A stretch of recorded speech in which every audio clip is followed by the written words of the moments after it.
서울의 밤은 언제나 화려한 네온사인과 끊임없는 소음으로 가득 차 있었지만 남대문 시장의 활기는 그 중에서도 독보적인 에너지를 뿜어내고 있었다. 좁은 골목마다 늘어선 포장마차에서는 뜨거운 김이 솟아올랐고 퇴근길에 직장인들과 호기심 가득한 외국인 관광객들이 뒤섞여 거대한 인파의 물결을 이루고 있었다. 그 소란스러운 풍경 속에 아주 자연스럽게 녹아든 한 여성이 있었는데 그녀는 겉보기에는 평범한 트레이닝복 차림의 민간인처럼 보였으나 모자 아래로 드러난 눈빛만큼은 주위의 모든 미세한 움직임을 예리하게 포착하고 있었다. 그녀의 이름은 한서윤, 대한민국 육군 특수전사령부 제707 특수임무단 소속의 소령이자 오늘 밤 비밀리에 진행되는 특수훈련의 현장 지휘관으로서 작전 구역 한가운데서 있었다. 그녀는 무심한 듯 떡볶이 가판대 옆에 서서 어묵 국물을 마시고 있었지만 그녀의 초인적인 감각은 반경 50m 내의 모든 잠재적 위협 요소를 실시간으로 분석하고 분류하는 중이었다. 한서윤 소령의 주변에는 그녀와 마찬가지로 평범한 시민으로 위장한 707특임단 소속의 최정예 여성 대원들이 곳곳에 배치되어 있었다. 그녀들은 쇼핑을 나온 대학생 회식을 하러 온 회사원 혹은 시장 상인과 흥정하는 주부 등으로 완벽하게 위장한 채 서로 시선을 교환하지 않고도 긴밀한 네트워크를 유지하고 있었다. 이들은 모두 살인 기술에 통달한 인간 병기들이었으나 지금 이 순간만큼은 철저하게 자신의 살기를 지우고 평범함이라는 가면 뒤에 숨어 명령을 기다리고 있었다. 귀에 꽂힌 초소형이니어 이어폰에서는 지직거리는 잡음과 함께 작전 통제실의 주기적인 상태 확인 음성이 들려왔고 대원들은 각자의 위치에서 미세한 손가락 움직임으로 신호를 보내며 작전 개시 시간인 자정이 다가오고 있음을 인지했다. 시장의 소음은 그들에게 있어 훌륭한 은폐 수단이었으나 동시에 돌발 상황을 예측하기 어렵게 만드는 방해 요소이기도 했기에 긴장의 끈을 놓을 수 없었다. 이번 훈련의 코드명은 키메라였으며 이는 단순한 대테러 진압 훈련이 아니라 도심 한복판에서 발생할 수 있는 극단적인 상황을 가정한 실전 능력 평가였다. 국방부는 최근 급증하는 도시명 범죄와 테러 위협에 대비해 중화기를 배제하고 오로지 신체 능력과 주변 지형 지물만을 이용해 다수의 적을 제압하는 능력을 검증하고자 했다. 남대문 시장이라는 개방된 공간이 훈련 장소로 선택된 것은 통제되지 않은 변수들이 가득한 혼란스러운 환경 속에서 대원들이 얼마나 냉정하게 판단하고 효율적으로 목표를 달성할 수 있는지를 확인하기 위함이었다. 한서윤은 훈련의 타깃이 구체적으로 누구인지 아직 전달받지 못했으나 상부에서 통제 불능의 쓰레기들을 청소하라는 모호하지만 명확한 지침을 내렸다는 점을 상기하며 오늘 밤이 결코 평화롭게 지나가지 않을 것임을 직감하고 있었다. 시간이 흐르면서 시장의 분위기는 조금씩 험악해지기 시작했는데 이는 근처 유흥가를 거점으로 활동하는 폭력 조직인 독사파 조직원들이 하나둘씩 모습을 드러냈기 때문이었다. 그들은 형형색색의 문신을 드러내거나 과시적인 명품 옷을 엉성하게 걸친 채 떼를 지어 다니며 상인들에게 위화감을 조성하고 있었다. 좁은 통로를 점거한 채 지나가는 행인들을 거칠게 밀치거나 자릿세를 핑계로 노점상 할머니에게 고성을 지르는 모습은 시장의 활기찬 공기를 순식간에 공포로 물들였다. 한서윤은 미간을 살짝 찌푸리며 그들의 동태를 주시했는데 그들의 행동 거지는 단순한 양아치 수준을 넘어섰으며 조직적으로 구역을 장악하려는 움직임이 보였기 때문이었다. 이것이 훈련 시나리오의 일부인지 아니면 우연히 발생한 실제 상황인지는 불분명했지만 어느 쪽이든 707 대원들에게는 달가운 상황이 아니었다. 독사파의 행동대장격인 덩치 큰 남자가 부하들을 이끌고 한서윤이 서 있는 구역으로 다가오면서 긴장감은 더욱 고조되었다. 그는 술에 거나하게 취한 듯 얼굴이 붉게 달아올라 있었고 손에는 먹다 남은 꼬치구이를 든 채 닥치는 대로 주위 사람들에게 시비를 걸고 있었다. 상인들은 보복이 두려워 시선을 피하거나 굽신거리며 비위를 맞추려 애썼지만 그런 비굴한 태도는 오히려 남자의 가학적인 즐거움을 부추길 뿐이었다. 그는 한 건어물 가게의 진열대를 발로 차 무너뜨리며 낄낄거렸고 말리는 주인장의 멱살을 잡고 흔들며 욕설을 퍼부었다. 주변에 있던 시민들은 겁에 질려 뒷걸음질 쳤지만 경찰에 신고하려는 사람은 아무도 없었다. 이 지역에서 독사파의 악명은 경찰 공권력보다 더 가깝고 직접적인 공포였기 때문이었다. 한서윤은 주머니 속에서 주먹을 꽉 쥐었지만 아직 교전 수칙이 발동되지 않았기에 섣불리 나서지 않고 상황을 관망했다. 그때 맞은편 옷가게에서 잠복 중이던 김하늘 중사가 한서윤에게 은밀한 수신호를 보내왔다. 그녀의 신호는 목표물 접근 중 적대적 의도 감지를 의미했고 한서윤의 시선은 자연스럽게 독사파 무리가 이동하는 방향을 향했다.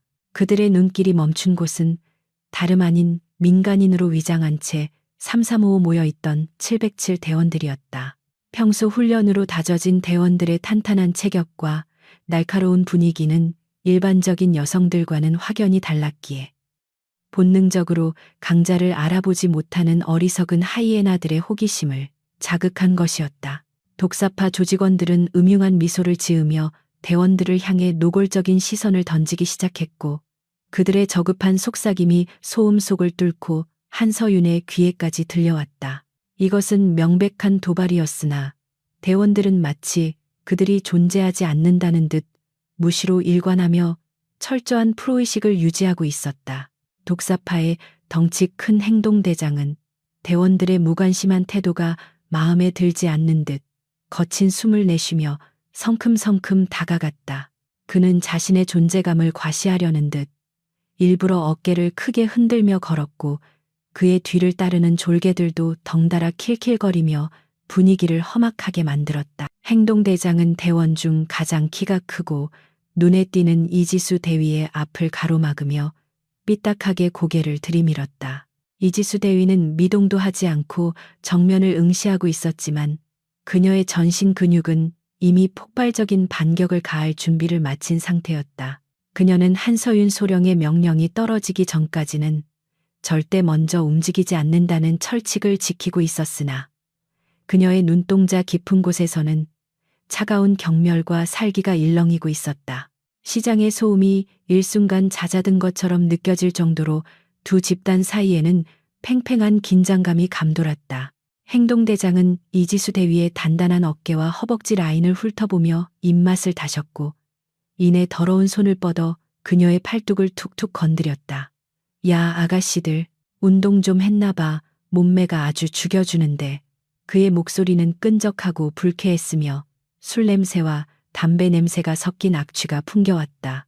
주변 상인들은 기겁하며 고개를 돌렸고 멀리서 지켜보던 몇몇 시민들은 안타까운 표정으로 그 광경을 지켜볼 뿐이었다. 하지만 그들이 모르는 사실은 지금 위기에 처한 것은 연약해 보이는 여성들이 아니라 바로 그 건들거리며 시비를 거는 깡패들이라는 점이었다.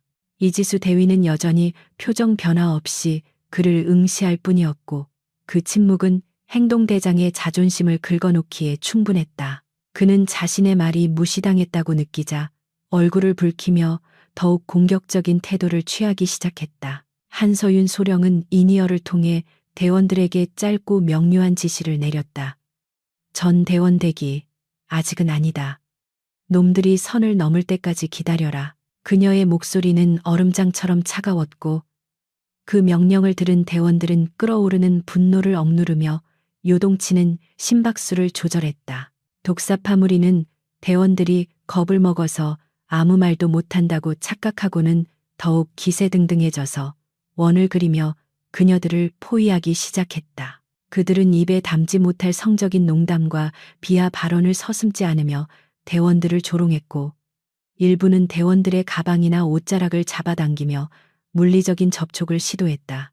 이것은 명백한 폭력 행위였지만 707 대원들에게 있어서 이 정도의 모욕은 전장에서 겪는 생사의 고비에 비하면 아무것도 아니었기에 그녀들은 폭풍전의 고요처럼 침착함을 유지할 수 있었다. 하지만 독사파의 도발은 거기서 멈추지 않고 점점 더 위험한 수위로 치닫고 있었다. 행동대장은 이지수 대위의 턱을 거칠게 잡아 올리며 그녀의 얼굴을 자신에게 가까이 끌어당겼다. 이 기집애가 사람을 봤으면 인사를 해야지. 눈가를 왜 그렇게 뜨냐. 그의 손가락이 그녀의 피부를 파고들었고 그 순간 이지수 대위의 눈빛이 날카롭게 빛났다. 그녀는 아주 미세한 움직임으로 무게중심을 이동시키며 상대의 관절을 꺾어버릴 각도를 계산했지만 마지막 순간에 한서윤의 대기 명령을 떠올리며 멈췄다. 행동대장은 그녀의 미세한 움직임을 눈치채지 못한 채 자신이 상황을 완전히 장악했다고 믿으며 낄낄거렸다. 그는 자신의 우월감을 과시하기 위해 더욱 큰 소리로 떠들며 주위의 이목을 집중시키려 애썼다. 그 순간 상황을 지켜보던 한서윤의 인이어로 작전 통제실에 새로운 무전이 들어왔다. 코드명 키메라 승인 대기 중. 현장 상황 보고하라. 통제실의 오퍼레이터는 냉정한 목소리로 물었고 한서윤은 입술을 거의 움직이지 않은 채 작게 속삭였다. 목표물 식별 완료. 다수의 적대적 민간인, 아니 폭력 조직원들이 접근하여 위협 중. 물리적 충돌 임박. 그녀의 보고는 정확하고 신속했으며 감정이 섞이지 않은 사무적인 톤이었다. 통제실에서는 잠시 침묵이 흘렀고 그 짧은 시간 동안 독사파 조직원들은 대원들의 몸을 툭툭 치며 노골적으로 희롱하기 시작했다. 한서윤은 시계를 흘끗 보았고 시침과 분침이 정확히 자정을 가리키기 직전임을 확인했다. 이제 곧 훈련이라는 명목하에 억눌려왔던 모든 제약이 풀릴 시간이었다. 독사파 행동대장은 이지수 대위가 아무런 반응을 보이지 않자 재미가 없다는 듯 인상을 찌푸리며 그녀의 어깨를 강하게 밀쳤다. 아, 진짜 재미없네. 야, 너희들 벙어리냐. 아니면 어디서 몸이라도 팔다 왔어. 그의 입에서 나온 말은 대원들의 인내심을 시험하는 최후의 트리거였다. 주변에 있던 다른 대원들의 주먹이 하얗게 질릴 정도로 꽉 쥐어졌고 공기는 팽팽하게 당겨진 활시위처럼 터질 듯한 긴장감으로 가득 찼다. 행동대장은 자신의 말이 얼마나 치명적인 실수였는지 깨닫지 못한 채 비열한 웃음을 흘리며 주위를 둘러보았다. 그는 자신이 이 구역의 왕이며 이 여자들은 그저 자신의 유흥거리에 불과하다고 믿고 있었다. 그러나 그는 자신이 지금 사자의 코털을 건드리고 있다는 사실을, 그리고 그 사자가 단지 사냥 개시 신호를 기다리고 있을 뿐이라는 사실을 꿈에도 모르고 있었다. 바로 그때 행동대장의 뒤편에서 또 다른 조직원이 낄낄거하며 한서윤 쪽을 가리켰다. 형님, 저기 저 여자도 일행 같은데 눈매가 아주 매서운 게 보통이 아닌데요. 그들의 시선이 일제히 한서윤에게 쏠렸다. 한서윤은 천천히 어묵꼬치를 내려놓고 종이컵을 구겨 쓰레기통에 던져 넣었다. 그녀의 동작은 느긋해 보였지만 그 안에는 설명할 수 없는 위압감이 서려 있었다. 그녀는 천천히 걸음을 옮겨 독사파 무리 쪽으로 다가갔고 그 걸음걸이에는 한치의 망설임도 없었다. 행동대장은 새로운 먹잇감이 제 발로 걸어오자 흥미롭다는 표정으로 그녀를 맞이했다. 호 언니는 좀 놀 줄 아나 보네. 거기 서서 구경만 하지 말고 이리 와서 오빠랑 술이나 한잔하지. 그의 말에 부하들이 왁자지껄하게 웃음을 터뜨렸다. 한서윤은 그들의 웃음소리를 배경음악 삼아 행동대장의 코앞까지 다가가 멈춰섰다. 그녀는 고개를 들어 그를 똑바로 응시했는데 그 눈빛은 너무나도 차갑고 깊어서 행동대장은 순간적으로 등골이 오싹해지는 것을 느꼈다. 그것은 인간의 눈빛이라기보다는 목표물을 응시하는 맹금류의 그것과 같았다. 한서윤은 낮은 목소리로 그러나 분명하게 말했다. 갈 길 가라. 인생 종치기 싫으면. 그녀의 경고는 단순했지만 그 안에 담긴 무게감은 실로 엄청난 것이어서 잠시 좌중을 압도했다. 하지만 행동대장은 곧바로 자존심을 회복하려 애쓰며 얼굴을 일그러뜨렸다. 그는 여자가 감히 자신에게 명령조로 말했다는 사실을 견딜 수 없었다. 인연이 미쳤나, 여기가 어디라고 훈계질이야. 행동대장은 위협적으로 한서윤의 어깨를 잡아채며 소리쳤다. 그의 손이 그녀의 몸에 닿는 순간 한서윤의 근육은 강철처럼 단단하게 굳어졌다가 순식간에 이완되었다. 야, 너 지금 뭐 하는 거야? 몸이 아주 돌덩이네. 너 뭐 운동하냐? 그는 비아냥거리며 그녀의 단단한 어깨와 팔을 툭툭 쳤다. 그리고 이내 문제의 그 발언을 내뱉었다. 몸이 아주 좋네. 이 개 같은 년아, 너 무슨 군인이라도 되냐? 그의 말이 끝남과 동시에 한서윤의 인이어에서 날카로운 기계음과 함께 통제실의 명령이 떨어졌다. 자정 정각, 훈련 개시, 코드명 키메라 발동, 제한 없음. 반복한다. 무력 사용 제한 없음. 그 명령은 마치 사형 선고와도 같았다. 한서윤의 입가에 아주 희미한 그러나 섬뜩한 미소가 번졌다. 그녀는 행동대장의 손목을 천천히 내려다보며 마치 오물을 보듯 경멸 어린 시선을 보냈다.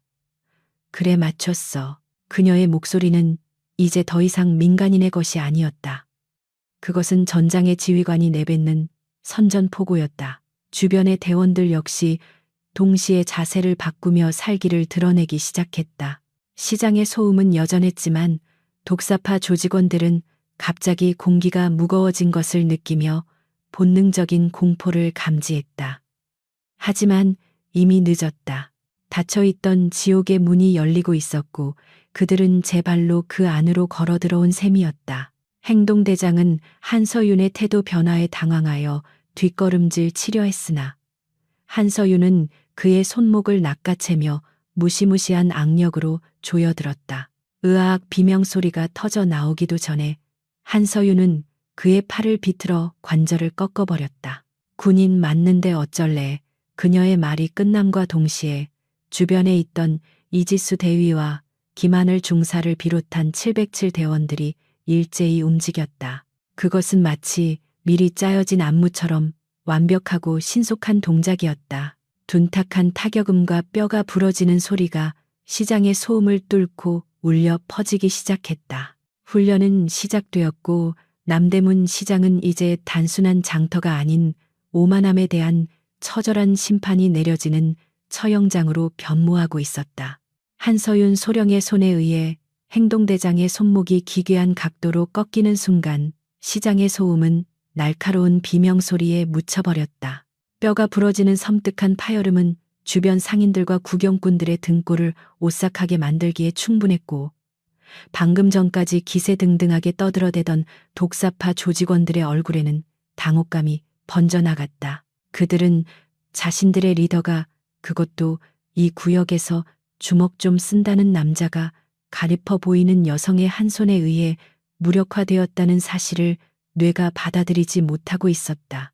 고통에 몸부림치며 바닥에 무릎을 꿇은 행동대장의 입에서는 침과 섞인 욕설이 튀어나왔고 그제야 사태를 파악한 부하들이 고함을 지르며 주머니에서 잭나이프나 쇠파이프 같은 흉기들을 꺼내들기 시작했다. 하지만 그들의 움직임은 훈련된 군인의 눈에는 너무나도 크고 옅은 빈틈투성이의 몸짓에 불과했다.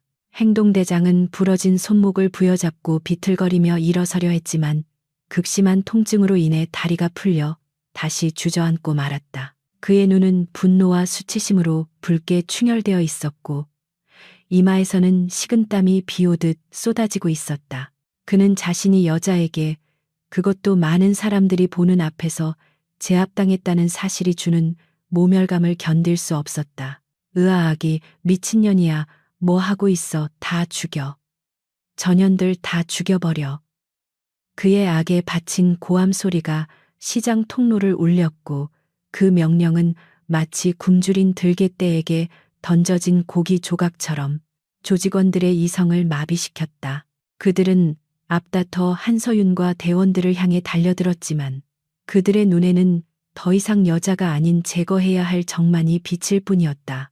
한서윤은 자신을 향해 달려드는 첫 번째 조직원의 주먹을 가볍게 피하며 그의 턱에 정확한 카운터 펀치를 꽂아 넣었다. 둔탁한 타격음과 함께 남자의 고개가 뒤로 젖혀졌고 그는 의식을 잃은 채 바닥으로 쓰러졌다.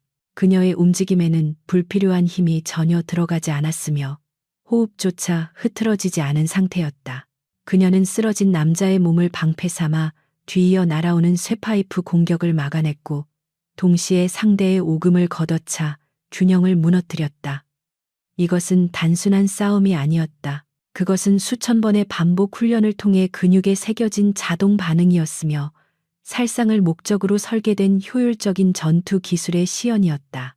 한서윤의 눈빛은 여전히 차가웠고 그녀는 마치 데이터베이스를 검색하듯 적들의 공격 패턴을 분석하고 있었다. 이지수 대위 역시 자신을 포위한 3명의 남자들을 상대로 압도적인 무력을 과시하고 있었다. 그녀는 특유의 유연성을 이용해 상대의 공격을 흘려보내고 관절기 기술을 사용하여 순식간에 2명의 팔을 탈골시켜버렸다. 아악 내 팔 고통에 찬 비명소리가 연이어 터져 나왔지만 이지수 대위의 표정에는 어떠한 동요도 없었다. 그녀는 오히려 싸늘한 미소를 지으며 남은 1명을 향해 손가락을 까딱였다. 너도 덤빌 거야. 아니면 얌전히 기어갈래. 그녀의 도발에 남자는 공포에 질려 뒷걸음질 쳤지만 이미 도망칠 곳은 없었다. 707 대원들은 마치 보이지 않는 거미줄을 친 것처럼 조직원들의 퇴로를 차단하며 그들을 서서히 조여오고 있었다. 시장의 좁은 통로는 순식간에 아수라장으로 변했지만 그 혼란 속에서도 707 대원들의 움직임은 놀라울 정도로 질서정연했다. 그녀들은 서로의 사각지대를 완벽하게 커버하며 유기적으로 움직였고 민간인들이 휘말리지 않도록 교묘하게 전장을 통제하고 있었다. 김하늘 중사는 도망치는 척하며 접근해 오는 조직원의 급소를 가격해 기절시킨 뒤 쓰러진 그를 질질 끌어다 안전한 구석에 처박아 두었다. 그녀들의 손에 들린 것은 아무것도 없었지만 그들의 주먹과 발무릎과 팔꿈치는 그 어떤 흉기보다도 치명적인 무기였다. 독사파 조직원들은 시간이 지날수록 자신들이 건드려서는 안 될 존재를 건드렸다는 것을 뼈저리게 느끼고 있었지만 이미 엎질러진 물이었다. 행동대장은 자신의 부하들이 추풍낙엽처럼 쓰러져 나가는 광경을 보며 경악을 금치 못했다. 그는 이 구역에서 잔뼈가 굵은 싸움꾼이었지만 이런 종류의 폭력은 난생 처음 겪는 것이었다. 그것은 거칠고 투박한 깡패들의 싸움이 아니라 정교하게 계산된 기계적인 파괴 행위였다. 도대체 너희들 정체가 뭐야? 그가 덜덜 떨리는 목소리로 물었지만 돌아오는 대답은 한서윤의 차가운 발차기뿐이었다. 그녀의 군화발이 그의 명치를 강타했고 그는 숨이 턱 막히는 고통과 함께 바닥을 뒹굴었다. 군인이라고 말했을 텐데. 귀가 먹었나? 한서윤은 쓰러진 그의 머리채를 잡아 올리며 나직하게 속삭였다. 그녀의 목소리는 지옥에서 들려오는 사신의 속삭임처럼 섬뜩했다. 하지만 독사파의 끈질김은 예상보다 질겼다. 바닥을 기던 행동대장은 품속에서 휴대전화를 꺼내 단축 번호를 눌렀고 핏발선 눈으로 소리쳤다. 형님 접니다. 지금 시장으로 애들 다 보내주십시오. 웬 미친년들이. 한서윤이 그의 손을 밟아 전화기를 부숴버렸지만 이미 신호는 간 상태였다. 한서윤은 미간을 찌푸리며 부서진 전화기를 내려다보았다. 그녀는 추가 병력이 오는 것을 막을 수도 있었지만 굳이 그렇게 하지 않았다. 훈련의 목적은 다수의 적을 제압하는 것이었고 쥐새끼 몇 마리보다는 쥐떼를 한꺼번에 소탕하는 것이 훨씬 효율적이었기 때문이었다. 그녀는 오히려 이 상황을 즐기기로 마음먹은 듯 이니어를 통해 통제실에 보고했다. 적의 증원 요청 확인. 예상 규모 50명 이상. 작전 구역 확대 요청. 시장의 상인들과 시민들은 이미 멀찌감치 달아나 안전한 곳에서 이 기이한 광경을 지켜보고 있었다. 그들은 공포에 떨면서도 평소 자신들을 괴롭히던 독사파가 무참하게 당하는 모습에 묘한 카타르시스를 느끼고 있었다. 저 여자들 바보통이 아니야. 영화 찍는 거 아니야. 어떻게 저 덩치들을. 웅성거리는 소리가 들려왔지만 대원들의 귀에는 오직 작전 명령과 적들의 신음소리만이 들릴 뿐이었다. 그녀들은 주변의 시선을 전혀 의식하지 않은 채 오로지 눈앞의 위협을 제거하는 데에만 집중하고 있었다. 이것이 바로 엘리트 특수부대의 집중력이었다. 잠시 후 시장 입구 쪽에서 요란한 오토바이 배기음과 함께 수십 명의 남자가 들이닥치기 시작했다. 독사파의 본대가 도착한 것이었다. 그들은 야구 방망이, 회칼, 강목 등으로 무장하고 있었고 그 수는 얼핏 봐도 50명이 넘어 보였다. 시장의 분위기는 다시 한번 험악하게 얼어붙었고 막 싸움을 끝낸 대원들은 숨을 고르며 새로운 적들을 맞이할 준비를 했다. 한서윤은 몰려오는 적들을 바라보며 가볍게 목을 풀었다. 이제야 좀 훈련다워지겠군. 그녀의 말에 이지수 대위가 피식 웃으며 대답했다. 몸 좀 풀리려고 하는데 잘 됐습니다. 이번에는 좀 더 화끈하게 가도 되겠습니까? 한서윤은 고개를 끄덕이며 짧게 답했다. 허가한다. 독사파의 두목으로 보이는 중년 남성이 오토바이에서 내려 상황을 훑어보았다. 쓰러져 있는 부하들과 그 가운데 서 있는 7명의 여자들. 그는 믿을 수 없다는 듯 헛웃음을 지으며 앞으로 걸어 나왔다. 뭐야, 고작 계집애들 몇 명 때문에 우리 애들이 이 꼴이 된 거야. 야, 남대문 독사파 체면이 말이 아니네. 그는 담배를 입에 물며 여유를 부렸지만 그의 눈은 매섭게 빛나고 있었다.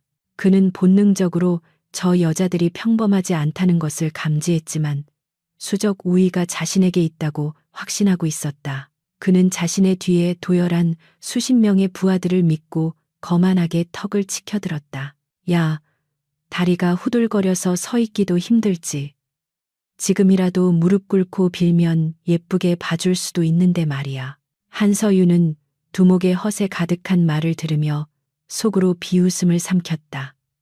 이들은 아직도 자신들이 사냥꾼이라고 착각하고 있었다. 자신들이 갇힌 곳이 철창 안이라는 사실을, 그리고 자신들이 마주하고 있는 것이 굶주린 맹수라는 사실을 깨닫지 못하고 있었다. 한서윤은 천천히 재킷을 벗어 허리춤에 묶으며 전투 준비를 마쳤다. 그녀의 타이트한 티셔츠 위로 군살 하나 없는 완벽한 근육의 실루엣이 드러났고 그 모습은 묘한 위압감을 풍겼다.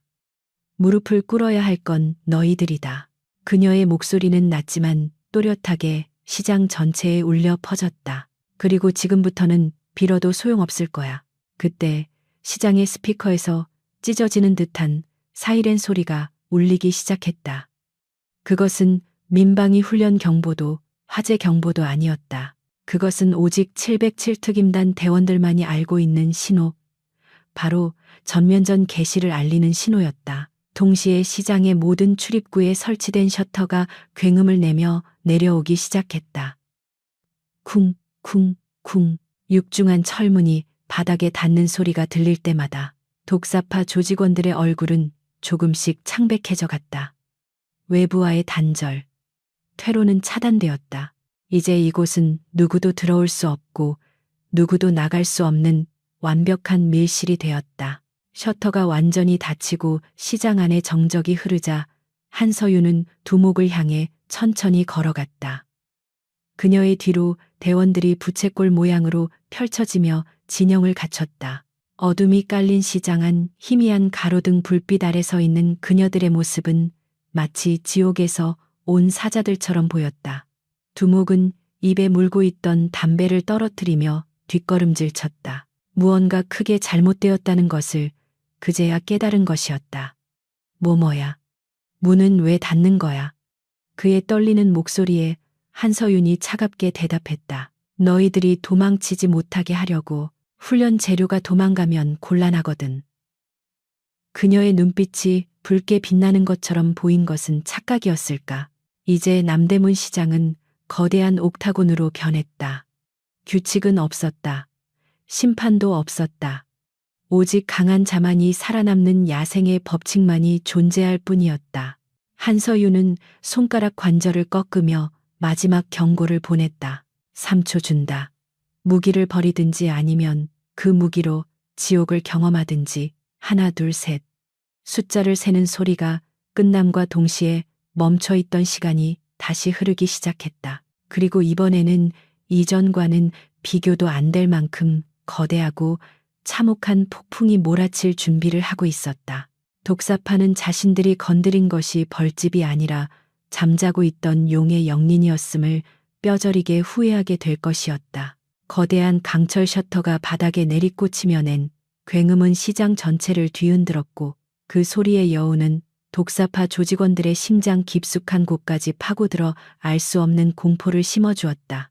외부와 통하는 모든 출구는 완벽하게 봉쇄되었으며 이제 남대문 시장은 외부의 시선이 차단된 거대한 밀실이자 처절한 사투가 벌어질 콜로세움으로 변모해 있었다. 갑작스러운 고립 상황에 당황한 조직원들은 웅성거리며 불안한 눈빛을 교환했지만 그들 맞은편에 서 있는 707 특수 임무단 대원들의 표정은 오히려 더욱 차분하게 가라앉아 있었다. 그녀들에게 있어 이 폐쇄된 공간은 두려움의 대상이 아니라 사냥감이 도망칠 곳을 원천 봉쇄한 최적의 사냥터였기 때문이었다.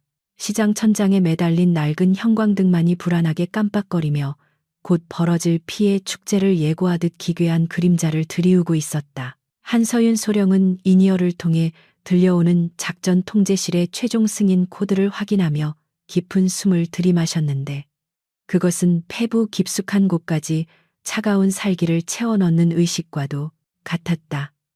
프로토콜 키메라 1단계 활성화. 현 시간부로 교전 수칙을 알파에서 오메가로 변경한다. 적의 무력화가 최우선이며 필요시 신체 연구 손상도 허용한다. 그녀의 눈동자는 더 이상 인간적인 감정을 담고 있지 않았으며 오직 목표물의 약점을 파악하고 가장 효율적으로 파괴하는 기계적인 알고리즘만이 작동하고 있었다. 한서유는 천천히 고개를 들어 독사파 두목을 응시했고 그 시선만으로도 상대를 얼어붙게 만들 만큼 압도적인 위압감을 뿜어냈다. 이제 더 이상 민간인 코스프레는 필요 없었으며 그녀들 본연의 모습인 전장의 지배자로 돌아갈 시간이었다. 독사파 두목은 등줄기를 타고 흐르는 식은땀을 애써 무시하며 흔들리는 부하들의 사기를 북돋우기 위해 악에 바친 고함을 질러댔다. 뭘 겁먹고 있어. 문이 닫히면 전현들도 못 나가는 건 마찬가지야. 우리가 쪽수가 몇인데 고작 계집애 7명한테 쫄아 다 밟아버려.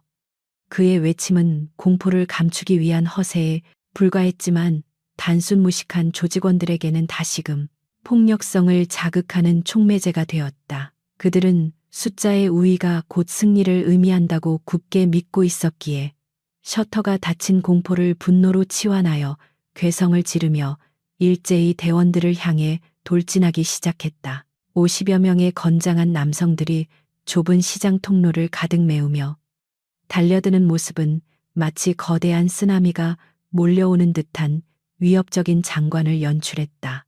하지만 그 거대한 파도 앞에선 707 대원들은 바위처럼 단단하고 흔들림이 없었으며 오히려 달려오는 적들을 비웃듯 각자의 전투 위치를 고수하고 있었다.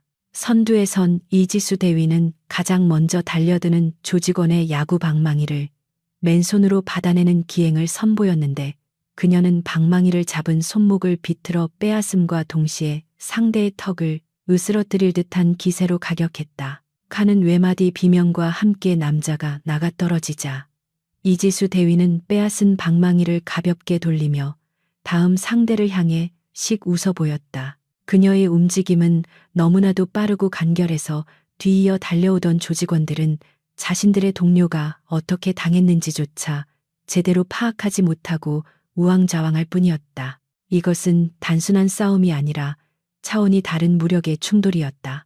그 시각 김하늘 중사는 좁은 골목의 지형지물을 10분 활용하여 다수의 적을 농락하고 있었는데 그녀는 마치 서커스 고개사처럼 날렵하게 움직이며 적들의 공격을 피해 다녔다. 그녀는 진열대 위로 뛰어올라 적의 머리 위를 넘어다니며 혼란을 주었고 적들이 당황하여 시선을 돌리는 틈을 타 급소만을 정확하게 타격하여 무력화시켰다. 한 조직원이 휘두른 회칼이 허공을 가르자 김하늘 중사는 몸을 낮춰 그의 품으로 파고들며 팔꿈치로 명치를 강타했다. 커헉 숨이 막힌 조직원이 고꾸라지자 그녀는 지체 없이 그의 발목을 걸어 넘어뜨리고는 관절을 밟아 일어서지 못하게 만들었다. 그녀의 전투 방식은 화려하면서도 잔혹할 정도로 실용적이었으며 불필요한 체력 소모를 최소화하면서 적을 확실하게 제압하는 데 특화되어 있었다.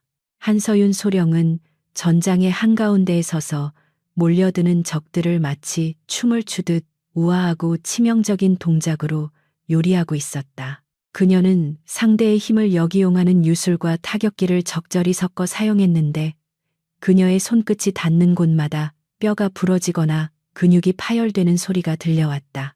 덩치 큰 조직원 2명이 동시에 덤벼들었지만 한서윤은 양손으로 그들의 옷깃을 잡아채 서로의 머리를 부딪히게 만들어 순식간에 기절시켰다.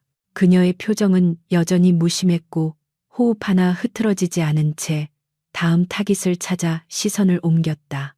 그녀에게 있어 이들은 훈련용 더미 인형이나 다름없었으며 유일한 관심사는 얼마나 빠르고 효율적으로 이 상황을 종료시킬 수 있는가 하는 것뿐이었다.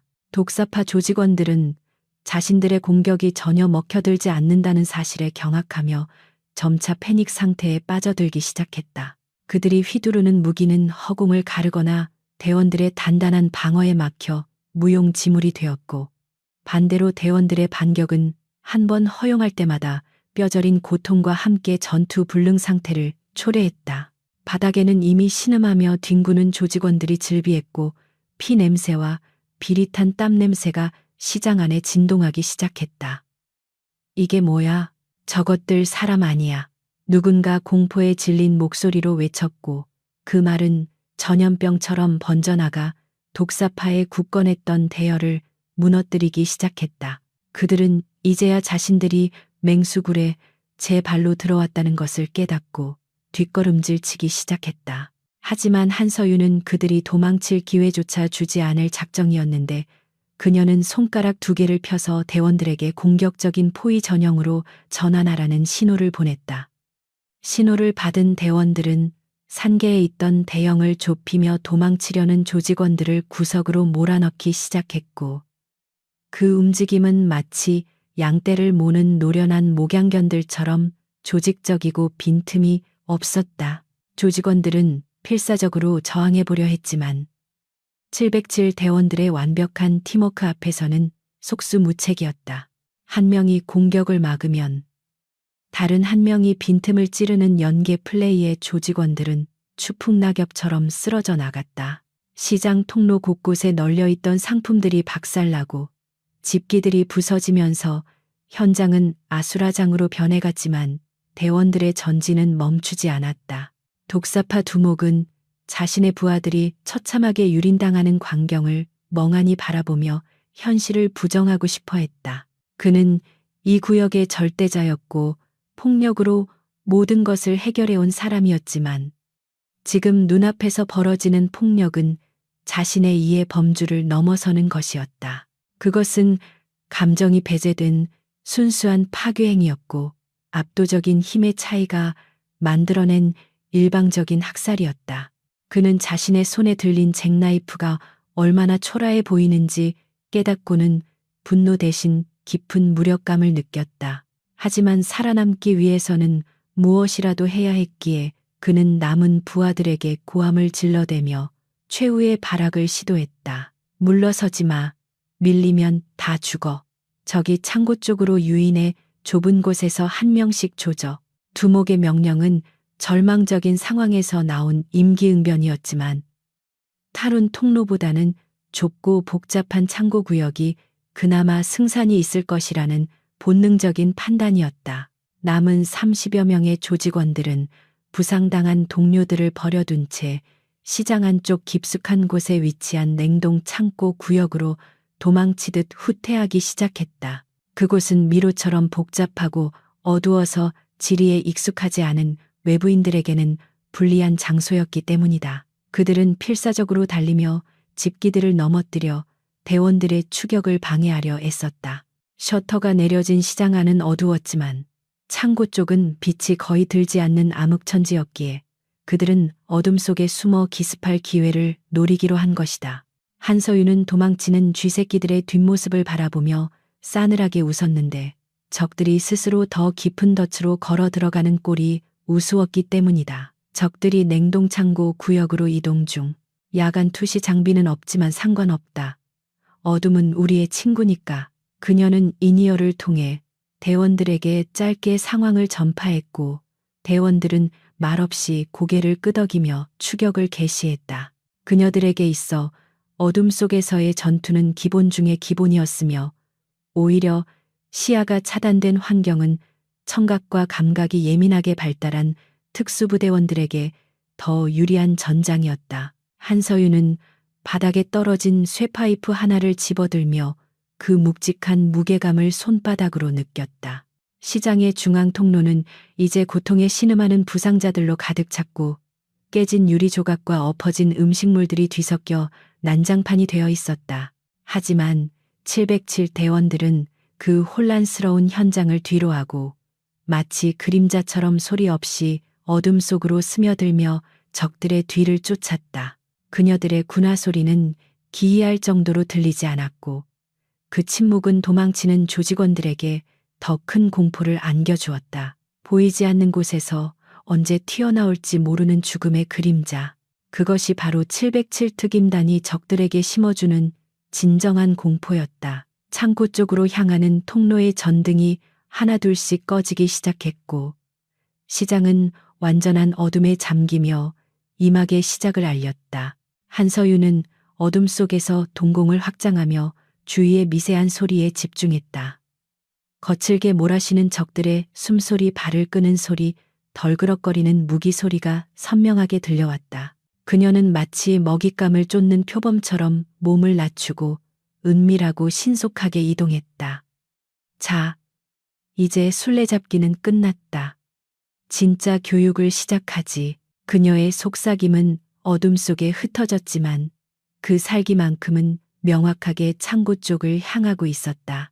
훈련이라는 이름의 이 잔혹한 유인은 이제 클라이맥스를 향해 달려가고 있었고 독사파에게는 영원히 잊지 못할 악몽의 밤이 깊어가고 있었다. 어둠 속에서 번뜩이는 한서윤의 눈빛은 그 어떤 무기보다도 날카롭게 빛나고 있었다. 남대문 시장 깊숙한 곳에 위치한 냉동창고 구역은 칠흑 같은 어둠과 살을 내는 듯한 한기로 가득 차 있었는데 그곳은 마치 외부 세계와는 완전히 단절된 별개의 차원처럼 느껴졌다. 낡은 공조기가 돌아가는 웅웅거리는 기계음만이 무겁게 깔린 정적을 방해하고 있었고 비릿한 생선 냄새와 오래된 곰팡이 냄새가 뒤섞여 숨을 쉴 때마다 폐부 깊숙이 스며들었다. 독사파 조직원들은 휴대전화 플래시나 라이터를 켜서 주위를 밝히며 불안한 눈빛으로 사방을 경계했지만 그 미약한 불빛은 오히려 거대한 어둠을 더욱 강조할 뿐이었다. 그들은 자신들이 익숙한 홈그라운드라고 생각했던 이곳이 불이 꺼지는 순간 얼마나 낯설고 공포스러운 미로로 변할 수 있는지 뼈저리게 실감하고 있었다. 그들의 거친 숨소리와 떨리는 손길은 이 어둠 속에 숨어있는 포식자들에게 자신의 위치를 알리는 명확한 신호가 되고 있었다. 한서윤 소령은 어둠 속에 몸을 완전히 숨긴 채 고양이처럼 소리 없이 컨테이너 박스 위로 이동하여 적들의 동태를 내려다보고 있었다. 그녀의 눈은 이미 어둠에 완벽하게 적응하여 희미한 윤곽만으로도 적의 수와 무장 상태, 심지어 심리 상태까지 파악할 수 있었다. 그녀는 호흡을 극도로 억제하여 심박수를 낮추었고 전신의 근육을 이완시켜 언제든지 폭발적인 움직임을 만들어낼 준비를 마쳤다. 그녀의 시야에 들어온 적들은 공포에 질려 서로 뭉쳐 있었는데 이는 방어에는 유리할지 몰라도 기습적인 타격과 혼란을 유도하기에는 더할 나위 없이 좋은 표적이었다. 한서윤은 허리춤에 차고 있던 전술 단검 대신 바닥에서 주워든 날카로운 쇠갈고리를 손에 쥐며 차가운 미소를 지었다.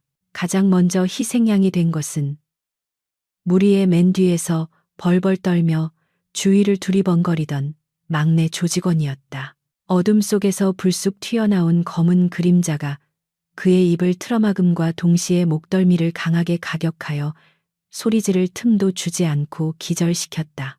털썩하는 작은 소리가 났지만 앞서 가던 동료들은 자신들의 발소리와 거친 숨소리에 묻혀 그 사실을 눈치채지 못했다. 한서윤은 기절한 조직원을 소리 없이 바닥에 눕혀놓고는 곧바로 다음 타깃을 향해 그림자처럼 이동했다. 그녀의 움직임은 물 흐르듯 유연했고 그 과정에서 발생하는 소음은 제로에 가까웠다. 이것은 707 특임단이 자랑하는 침투 및 암살 기술의 정수였으며 그녀는 이 기술을 통해 적의 수를 하나씩 줄여나가는 가지치기 작업을 수행하고 있었다. 이지수 대위는 좁은 통로의 코너에 등을 붙이고 서서 다가오는 발자국 소리에 귀를 기울이고 있었다. 그녀의 손에는 무거운 냉동 생선 상자가 들려 있었는데 그녀는 이것을 흉기이자 방패로 활용할 계획이었다. 플래시 불빛이 코너를 비추는 순간 이지수 대위는 맹수처럼 튀어나가며 상자로 선두에 선 조직원의 얼굴을 강타했다.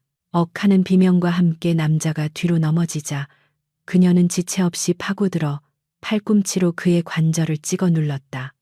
뒤따르던 조직원들이 당황하여 쇠파이프를 휘둘렀지만 좁은 통로 탓에 서로의 몸에 걸려 제대로 된 공격을 하지 못했다. 이지수 대위는 그 틈을 놓치지 않고 낮은 자세로 회전하며 다리를 걸어 그들을 한꺼번에 넘어뜨렸다.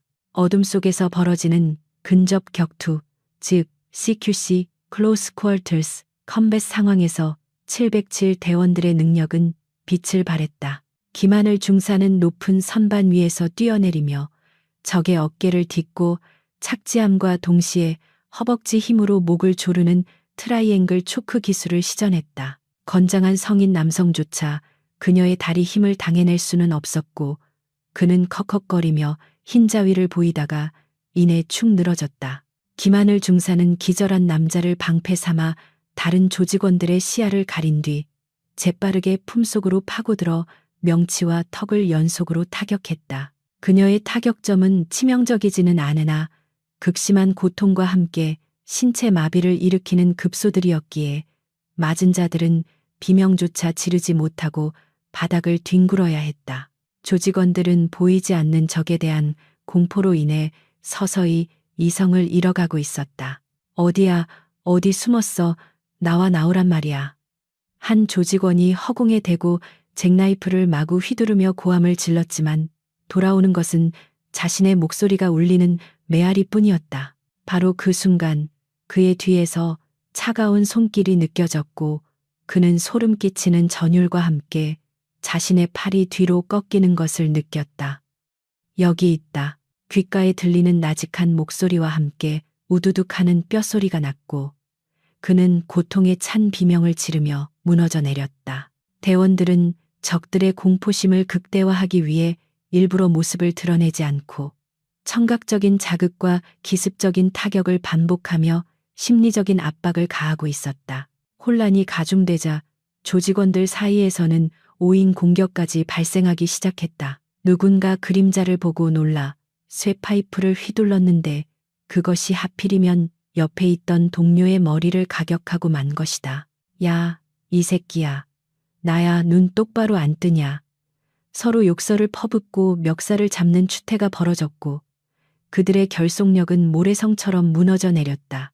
한서윤 소령은 높은 곳에서 그 광경을 지켜보며 냉소적인 웃음을 흘렸다. 적들의 자멸은 작전의 효율을 높여주는 훌륭한 요소였기에 그녀는 굳이 개입하지 않고 그들이 스스로 체력을 소진할 때까지 기다렸다. 어둠은 준비된 자에게는 최고의 무기였지만 준비되지 않은 자에게는 최악의 재앙이라는 사실이 여실히 증명되고 있었다. 시간이 지날수록 창고 안은 신음소리와 거친 숨소리로 가득 찼고 바닥에는 제압당한 조직원들이 즐비하게 늘어서게 되었다. 하지만 아직 독사파의 핵심 전력과 두목은 창고 가장 깊숙한 곳에 숨어 저항을 계속하고 있었다. 그들은 지게차와 적재된 물건들로 바리케이드를 치고 농성할 준비를 하고 있었는데 이는 그들이 할 수 있는 최선이자 최악의 선택이었다. 고립된 공간에서의 농성은 707 대원들에게 포위 선멸이라는 가장 손쉬운 전술을 사용할 기회를 주는 꼴이었기 때문이다. 한서윤 소령은 대원들에게 수신호를 보내 포위망을 좁히라고 지시했고 대원들은 소리 없이 바리케이드 주변으로 접근하여 공격 위치를 선점했다. 이지수 대위는 바닥에 떨어진 굵은 쇠사슬을 주워 손에 감으며 바리케이드 뒤에 숨은 적들을 향해 걸어갔다. 그녀가 발을 내디딜 때마다 쇠사슬이 바닥에 끌리는 쇳소리가 적막한 창고 안에 울려 퍼졌는데 그 소리는 마치 저승사자가 쇠사슬을 끌고 오는 듯한 공포감을 조성했다. 야, 거기 숨어 있는 거 다 안다. 새 셀 때까지 나오면 살려는 드릴게. 그녀의 도발에 바리케이드 뒤에서 누군가 빈 병을 던졌지만 이지수 대위는 고개만 살짝 까딱하여 피하고는 피식 웃었다. 대답이 없네. 그럼 들어간다. 그녀는 도움닫기를 하여 바리케이드 위로 뛰어올랐고 공중에서 쇠사슬을 채찍처럼 휘둘러 숨어있던 적들의 무기를 쳐냈다. 동시에 반대편에서는 김하늘 중사가 적재된 상자를 무너뜨려 적들을 덮치게 만들었다. 와르르 쏟아지는 상자 더미에 깔린 조직원들이 허우적거리는 사이 그녀는 날렵하게 그들 사이를 누비며 급소를 타격했다. 창고 안은 순식간에 난장판이 되었고 조직원들은 어디서 공격이 날아올지 몰라 등을 맞대고 방어 태세를 취하려 했지만 역부족이었다. 707 대원들의 공격은 3차원적이었고 상하좌우 모든 방향에서 예측 불가능한 타이밍에 쏟아졌다. 한서윤 소령은 혼란에 빠진 적들 사이로 유령처럼 파고들어 가장 위협적으로 보이는 덩치 큰 조직원의 오금을 걷어차 무릎 꿇리고는 그의 귓가에 속삭였다. 군인이 훈련할 때 방해하면 어떻게 되는지 알아? 한서윤의 손날이 남자의 목 울대뼈를 정확하게 가격했고 그는 컥 소리도 내지 못한 채 거품을 물고 쓰러졌다. 그녀는 쓰러지는 남자의 몸을 밟고 도약하여 뒤에서 칼을 들고 달려들던 또 다른 조직원의 턱을 돌려 차기로 날려버렸다. 그녀의 모든 동작은 군더더기 없이 깔끔했고 그 파괴력은 상상을 초월했다. 그녀는 주변에 널려있는 냉동 참치, 쇠갈고리 포장용 테이프 등 모든 것을 무기로 활용했는데 이는 특수부대 훈련 과정에서 습득한 주변 사물 활용 전술의 완벽한 적용이었다. 꽁꽁 언 참치 한 마리가 흉기가 되어 조직원의 명치를 강타하자 그는 숨이 끊어질 듯한 고통에 몸을 비틀었다. 독사파 두목은 자신의 부하들이 하나둘씩 무력화되는 모습을 보며 극심한 공포를 느꼈다. 그는 자신이 알던 폭력의 세계가 무너지는 것을 목격하고 있었다. 이것은 깡패들의 패싸움이 아니었다. 이것은 일방적인 학살이자 인간 병기들에 의한 정밀 타격 훈련이었다. 그는 손에 든 사시미 칼을 꽉 쥐었지만 손바닥에 흥건한 땀 때문에 자루가 미끄러울 지경이었다. 이 괴물 같은 년들, 도대체 정체가 뭐야? 그가 악에 받쳐 소리쳤지만 어둠 속에서 들려오는 대답은 차가운 조소뿐이었다. 말했잖아. 너희들 몸 좋다고 칭찬해주던 그 군인들이라고. 한서윤의 목소리가 바로 그의 등 뒤에서 들려왔다. 두목은 소스라치게 놀라 뒤를 돌아보며 칼을 휘둘렀지만 한서윤은 이미 그 자리에 없었다. 그녀는 그의 사각지대로 파고들어 손목을 잡고 비틀며 칼을 떨어뜨리게 만들었다. 으악 손목이 꺾이는 고통에 그가 비명을 지르자 한서윤은 그의 정강이를 걷어차 균형을 무너뜨렸다. 하지만 그녀는 그를 완전히 끝내지 않고 뒤로 밀쳐버렸다. 아직 멀었어. 네 차례는 좀 더 나중이야. 그녀는 두목을 공포 속에 좀 더 방치해두기로 결정했다. 공포가 극한에 달했을 때 절망을 안겨주는 것이야말로 가장 확실한 교육이자 처벌이라는 것을 그녀는 잘 알고 있었기 때문이다. 두목은 비틀거리며 어둠 속으로 도망쳤지만 그것은 단지 사형 집행이 잠시 유예된 것에 불과했다. 창고 구역의 전투는 이제 막바지에 다다르고 있었다. 50여 명에 달하던 조직원들 중 멀쩡하게 서 있는 자는 이제 10명도 채 남지 않았다. 그들마저도 전의를 상실한 채 구석에 몰려 벌벌 떨고 있었고 그들을 둘러싼 707 대원들의 눈빛은 여전히 형형하게 빛나고 있었다. 한서윤 소령은 손에 묻은 먼지를 털어내며 대원들에게 잠시 공격을 멈추라는 신호를 보냈다. 완전한 침묵이 다시 찾아왔지만 그 침묵은 전투 시작 전보다 훨씬 더 무겁고 공포스러웠다. 바닥에 쓰러진 자들의 신음소리만이 간헐적으로 들려올 뿐이었다. 한서윤은 천천히 걸음을 옮겨 남은 조직원들을 향해 다가갔다. 자, 이제 1라운드는 끝났다. 몸 좀 풀렸나 그녀의 농담 아닌 농담에 이지수 대위가 킬킬거렸다. 아직 몸이 좀 덜 풀린 것 같습니다. 소령님, 남은 녀석들로 마무리 운동 좀 해도 되겠습니까? 그 대화는 남은 조직원들에게 있어 사형 선고나 다름없었다. 그들은 무기를 바닥에 떨어뜨리며 살려달라고 애원하기 시작했지만 이미 늦었다. 한서윤은 고개를 가로저으며 차갑게 말했다. 미안하지만 우리 훈련 커리큘럼에 항복 접수는 없어서 말이야. 그녀의 말이 끝남과 동시에 다시 한번 처절한 타격음이 창고 안을 메우기 시작했다. 그것은 악인들에 대한 자비 없는 징벌의 소리였고 남대문 시장의 밤은 그렇게 피와 공포로 얼룩져가고 있었다. 남대문 시장 냉동 창고의 가장 깊은 곳, 영하 20도를 밑도는 살인적인 냉기 속에서 독사파 두목 박철수는 덜덜 떨리는 손으로 담배에 불을 붙이려 애썼지만 라이터는 그의 공포를 대변하듯 허망하게 불꽃만 튀길 뿐이었다. 그의 곁에는 아직 전투 불능 상태가 되지 않은 정예 조직원 30여 명이 모여 있었는데 그들의 눈빛은 이미 반쯤 미쳐 있었고 손에는 회칼과 쇠고기 절단용 톱날카로운 갈고리 등 살상 무기들이 들려 있었다. 박철수는 자신이 이 구역의 제왕으로 군림해왔던 지난 세월이 오늘 밤 정체불명의 여자들에게 유린당하고 있다는 현실을 도저히 받아들일 수 없었다. 그는 이 수치심과 공포를 극복하기 위해 부하들에게 악을 쓰며 마지막 발악을 준비시켰고 좁은 통로를 자신들의 시체로 막아서라도 놈들을 찢어 죽이겠다는 도끼 어린 결의를 다졌다.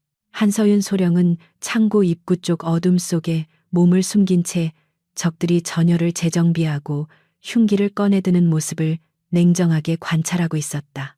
그녀의 적외선 탐지 능력에 가까운 감각은 적들의 심장 박동 소리와 거친 호흡, 그리고 금속 무기가 부딪히는 소리를 정확하게 포착해 머릿속에 전술 지도를 그려나갔다.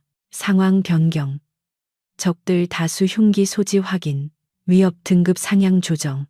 그녀는 이니어를 통해 대원들에게 침착하게 상황을 전파했고 대원들은 오히려 기다렸다는 듯 입가에 서늘한 미소를 띄었다. 그녀들에게 있어 맨손 격투는 몸풀기에 불과했으며 무기를 든 적을 상대하는 것이야말로 실전 감각을 끌어올릴 수 있는 진정한 훈련이었기 때문이었다. 한서윤은 손목의 시계를 확인하며 이 지루한 술래잡기를 끝낼 시간이 되었음을 직감했다.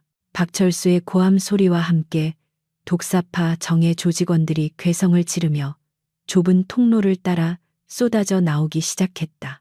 그들은 더 이상 인간이 아닌 공포에 질려 앞뒤 가리지 않고 달려드는 굶주린 들개떼와 같았으며 그 기세는 좁은 창고를 가득 메울 정도로 위협적이었다. 선두에 선 조직원들이 쇠갈고리를 허공에 휘두르며 살기를 내뿜었지만 그들을 맞이한 것은 이지수 대위의 압도적인 피지컬이었다. 그녀는 통로 한가운데 버티고 서서 달려오는 적의 갈고리를 맨손으로 쳐내고는 그대로 품으로 파고들어 팔꿈치로 앞면을 강타했다.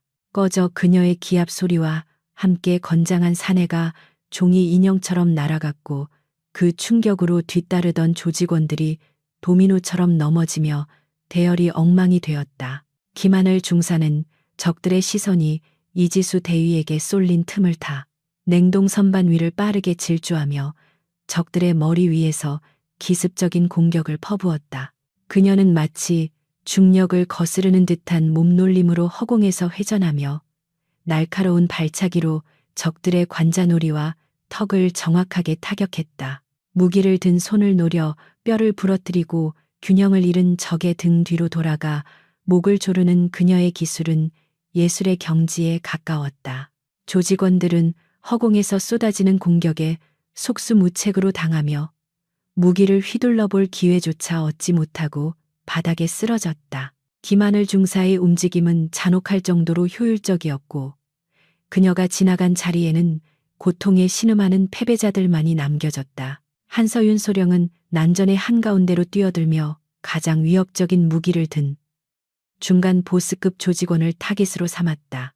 남자는 긴 사심이 칼을 들고 살기 어린 눈으로 한서윤을 노려보다가 기압과 함께 그녀의 복부를 향해 칼을 찔러 들어왔다. 일반인이라면 반응조차 하지 못할 빠른 공격이었지만 한서윤의 눈에는 슬로우 모션처럼 느리게 보일 뿐이었다. 그녀는 상체를 살짝 비틀어 칼날을 피함과 동시에 남자의 손목을 낚아채 관절 반대 방향으로 꺾어버렸다. 으아악 남자의 비명이 터져 나오기도 전에 한서윤은 그의 팔을 잡아당겨 자신의 무릎으로 앞면을 올려찼다. 둔탁한 타격음과 함께 남자의 코뼈가 함몰되었고 그는 피를 토하며 바닥으로 고꾸라졌다. 독사파 조직원들은 동료들이 순식간에 피투성이가 되어 쓰러지는 모습을 보며 전의를 상실하기 시작했지만 뒤에서 독전하는 박철수의 협박 때문에 도망칠 수도 없는 진퇴양난에 빠져 있었다. 물러서면 내가 죽인다. 가서 죽여. 전현들 목을 따오란 말이야. 박철수는 자신의 안전을 위해 부하들을 사지로 내몰고 있었고 그 비열함은 707 대원들의 분노를 더욱 자극했다. 한서윤은 쓰러진 조직원의 손에서 떨어진 쇠파이프를 집어들고는 차가운 눈빛으로 박철수가 숨어있는 쪽을 응시했다. 리더가 부하 뒤에 숨어서 지저대기만 하다니 꼴사납군. 그녀의 목소리는 난장판이 된 창고의 소음을 뚫고 박철수의 귀에 정확하게 박혔다. 궁지에 몰린 조직원들은 주변에 있는 냉동 참치나 얼음 덩어리 등을 집어 던지며 원거리 공격을 시도했지만 707 대원들에게는 통하지 않았다. 대원들은 날아오는 물건들을 가볍게 피하거나 쳐내며 거리를 좁혔고 오히려 그것들을 역이용해 적들을 공격했다. 이지수 대위는 날아온 냉동 고등어를 낚아채 그대로 다시 던져 조직원의 이마를 명중시켰는데 돌처럼 단단한 고등어에 맞은 조직원은 기절하여 대자로 뻗어버렸다. 음식 가지고 장난치면 안 되는데 말이야.